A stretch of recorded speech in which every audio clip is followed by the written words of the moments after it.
Within the farthest reaches of Hallownest lies an independent and closed-off kingdom, the Hive. This area is unlike any other in the game in terms of its appearance and structure. Let's take a look at some of the most interesting aspects of the Hive and its inhabitants. The Hive is notably filled with nectar, some of which appears to glow a golden color. The lights in the Hive do not appear to have lumaflies in them, but instead are made of this glowing material. Some of the nectar has geo embedded in it. The Hive also has distinct furniture in the form of tables, chairs, and shelves. A lone bench is present in one room, encased in nectar, but it likely originated from outside the Hive. It may have been given by representatives of Hallownest as an offer of diplomacy, or it more likely washed in through the waterways, where several apparently discarded benches can be found.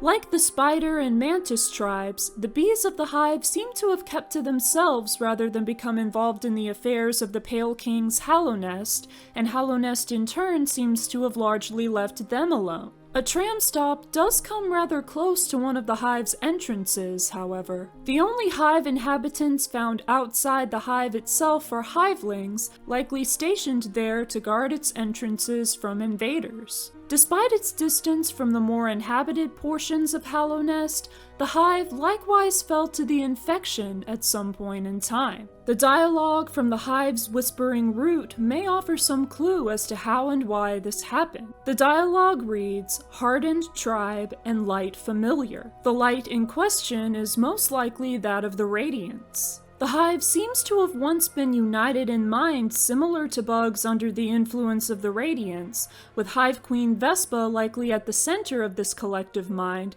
and in her absence the bees acclimated to the Radiants' similar power. As for what happened to Hive Queen Vespa, she passed away some time ago, with her large corpse still visible in a dedicated room. The lore reveals that Vespa once grew so large that she could not leave the Hive. The cause of her death may have been complications from this, the infection, or simply old age. Although Vespa is dead, her loyal protector, the Hive Knight, is initially still active in his duty. This likely happens to him because he is infected, and his Dreamnail dialogue suggests that he is not aware of Vespa being dead. The Hive Knight is noticeably different from all the other bees in the Hive. He is flightless despite having wings, instead dashing around at blinding speeds similar to the Mantis Lords during their fight. He uses actual tools as weapons rather than his own body like Hive soldiers and Hive guardians. He can sporadically spawn hivelings from within his body, similar to husk hives, suggesting that the makeup of his body is similar to that of a husk hive. Queen Vespa herself appears as a spirit once the Hive Knight is defeated,